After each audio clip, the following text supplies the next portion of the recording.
So let's jump right into this, Vince. These are the questions that you hit so many entrepreneurs. Now you're on the hot seat, my friend. So they're coming at you. There's so many reasons and situations that lead to individuals becoming entrepreneurs. Please describe for us what led you to start your own entrepreneurial journey. Tell us your story. I think it had to start with the accident when this all came out of nowhere. I had to pivot in life. At that point, I was interviewing for a company called West Marine for a market analyst position out in California, I believe. I was interviewing a lot of places just to get interview practice. I was in finance my whole undergraduate career. I've interned for Merrill Lynch, PricewaterhouseCoopers. I was at after that in a full-time capacity. But later on, once I got that last corporate role, I had this experience with a gentleman who was getting ready for retirement, very established at the company. He said, Vince, I have this much of this stock, I have this many cars, this, that, but my only memories from the last 30 years is right here. And he pointed to that. And that really stuck with me to maybe this should be a time, a sign where I stop having one foot out the door with my entrepreneurial endeavors and I go all in.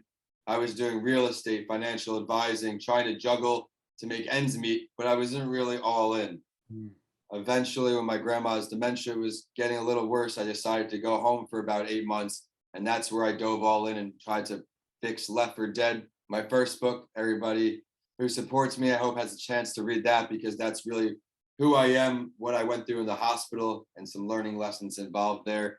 But to write that book full time, I had to leave a steady job paying more money than I ever had at a position and the salary I thought I wanted. But I learned that the money just like that wasn't really worth it if I wasn't happy.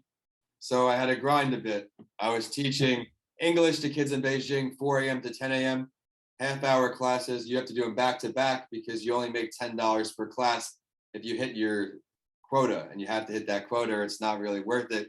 After that, I would do helper work for a carpenter of some sort, nothing too strenuous because of my injuries. And then I would be a busboy or an expo at local Whale's Tail there in Fort Salonga. Shout out to Sash, who's been on the show a few times. I had to grind it out because there's still bills to pay, even though there wasn't necessarily a rent. There's still overhead. There's still paying for the book to get completed. And that's where I got to link up with Ray Rowell, one of my friends, Dan and Chris, growing up. His dad's an editor, went to Yale, and he edited this book with me. We had a great experience. But now here we are doing a lot of mental health work with you.